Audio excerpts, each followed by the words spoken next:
হরিচাঁদ, জয় গুরুচাঁদ। আমি এখন আছি পিরোজপুর জেলার চিলা নামক একটি গ্রামে, পিরোজপুর শহরের সন্নিকটে একটি আশ্রম, হরিগুরুচাঁদ বিপিনচাঁদ সেবাশ্রম। এই আশ্রমের মধ্যে প্রতিকৃতি শ্রী শ্রী হরিচাঁদ ঠাকুরের প্রতিকৃতি আমি আপনাদেরকে দেখানোর চেষ্টা করছি।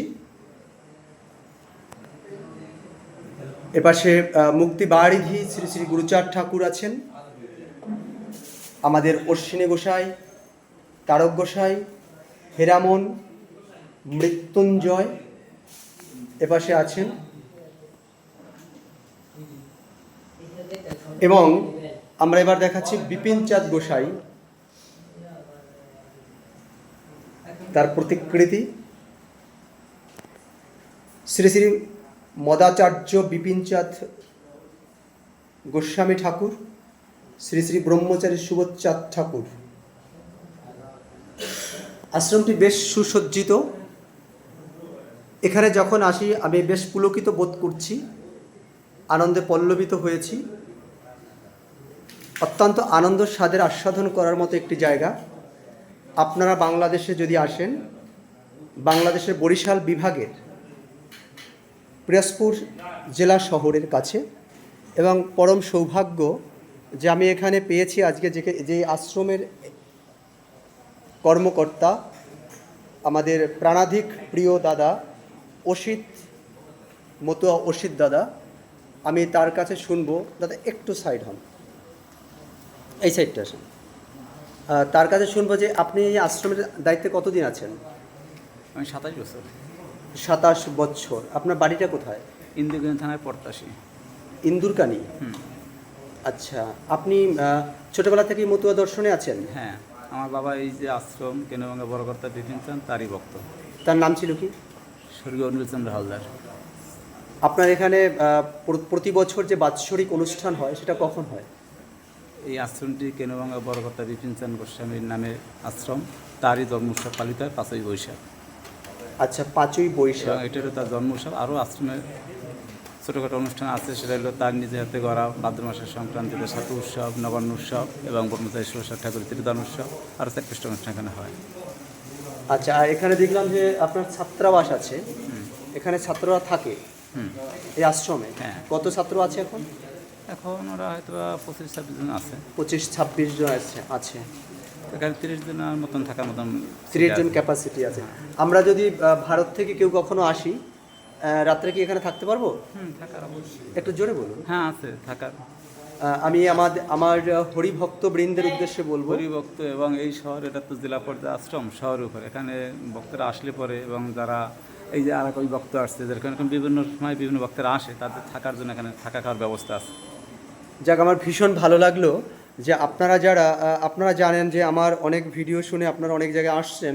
ঠিক তেমনি পিরোজপুর, বরিশাল বিভাগের পিরোজপুর একটি শহর, সেই শহরের প্রাণকেন্দ্র সরোয়ার্দী কলেজ, সেই কলেজের পাশেই আশ্রমটি। আমরা পেয়েছি আরেকজন কবিয়াল, আমরা কবিয়াল পেয়েছি। কবিয়ালকে আমি প্রথম দেখেছি, যদিও আমার পেজে তো অ্যাকচুয়ালি প্রচুর কবিয়ালরা আছেন আমাদের দুই দেশ মিলিয়ে। আমি দেখলাম একটু আগে যে লাইভ করেছি, সেখানেও প্রায় 17 জনের মতো কবিরা এসেছিলেন, একটু আগে আমি দেখলাম। তো আমাদের আরেক কবিয়াল, আমি একটু জিজ্ঞাসা করবো, দাদা আপনি এই পাশে দাঁড়ান, হরিচাঁদ ঠাকুরের মুখটাও চলে আসবে, ঠিক এইভাবে থাকেন। আপনার নাম কি দাদা? হিরামন সরকার। হিরামন সরকার। কিন্তু একটু আগে যে কী নামটা বললেন? ডাক নাম সবুজ সরকার। আচ্ছা, কবি গান করেন কতদিন? এই 18 সাল থেকে। 18 সাল থেকে। আপনার গুরুদেবকে? তিমির সরকার। হ্যাঁ, তিমির সরকার। তিমির সরকার। আচ্ছা, ভালো আছেন উনি? হ্যাঁ, ঠাকুর রেখেছে ভালো। আচ্ছা, আর আপনার বাড়িটা হচ্ছে? আমার বাড়ি পটুয়াখালী জেলার ভিতরে বাউফল থানা, গ্রাম ব্রাহ্মণের বিল। আচ্ছা, তবে পটুয়াখালীতে বোধহয় আমি সামনের মাসেই যাচ্ছি, ওখানে একটা অনুষ্ঠানে। হ্যাঁ, বরগুনা টোনা ওই দিকটা না? পটুয়াখালী বরগুনা পাশাপাশি? হ্যাঁ, পাশাপাশি। আমার বাড়ি হলো একেবারে ভোলার কাছাকাছি।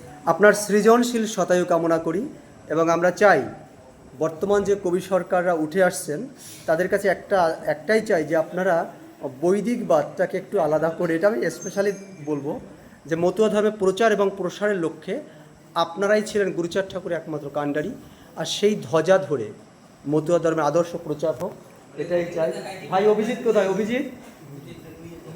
অভিজিৎ। এখানে ছাত্ররা কে কে আছেন? এখানে সব এখানে ছাত্ররা কে? এই তুমি তুমি এখানে থাকো? হ্যাঁ, আমরা এই হচ্ছে? আচ্ছা আচ্ছা, এখানে আপনাদের কোনো সমস্যা হয় না? না।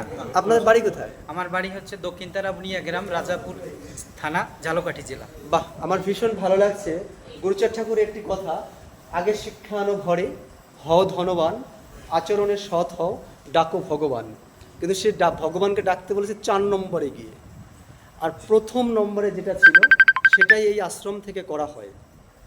আমি প্রণাম জানাই এই আশ্রমের কর্মকর্তাদের, যে তাদের সুযোগ্য নেতৃত্বের ফসলস্বরূপ এরকম একটা আশ্রম প্রতিষ্ঠিত এখানে হয়েছে। আপনারা আমাকে কে কতটা চেনেন জানি না, তবে আপনাদের এই আশ্রমের কাছে আমি এসে আমি আজ নিজেকে গর্বিত মনে করছি। গোসাইয়ের নামটা কি গোসাই? প্রসেনজিৎ মিত্র, কুয়াকাটা মহিপুর। এই বিপিন কর্তারই একনিষ্ঠ ভক্ত সুবোধ ঠাকুর, সেই সুবোধ ঠাকুরের প্রতি ছেলে আমি এবং তার ভক্ত। আচ্ছা, কুয়াকাটা তো একটা আশ্রম হওয়ার কথা আছে, মন্দির হওয়ার কথা হয়নি ছিল এখনো। আমাদের ওই গ্রামের নাম মনোহরপুর। আমি যতদূর জানি পদ্মনাভ ঠাকুর সেখানে একটা কথা দিয়ে এসেছিলেন মন্দির না, করবার। প্রত্যেক বছর অনুষ্ঠান হয়, আর একটা পদ্মনাভ ঠাকুরের নেতৃত্বে একটা অনুষ্ঠান হচ্ছে, কিন্তু সেইটা জাস্ট পর্যটকে না, একটু ভিতরে আগাইয়া। সেটা কি হচ্ছে এখনো? ওই একবার কিছু ইট ফালাই আসছে, তারপর আর কেউ যায়নি। ঠিক আছে গোসাই, ধন্যবাদ। আচ্ছা, জয় হরি বল। এইটুকু বলার জন্য আবার আপনার কোনো সমস্যা হবে না? না তো? না না। ঠিক আছে, তবে আমাকে জানাবেন। আমরা আরেকজন কবিয়ালকে দেখেছিলাম, সে চলে গেছে। যাই হোক, সকলকে শ্রীপাদ পদ্মে ভক্তিপূর্ণ প্রণাম জানিয়ে আমি আমার মতো আজকে এখানেই সমাপ্তি করছি। গোসাই একটা ধ্বনি দেবেন, জয় হরি বল। দিন। জয় শান্তি হরি সাদ গুরু সাদ বিপিন চার শুভ চাঁদ প্রমানন্দে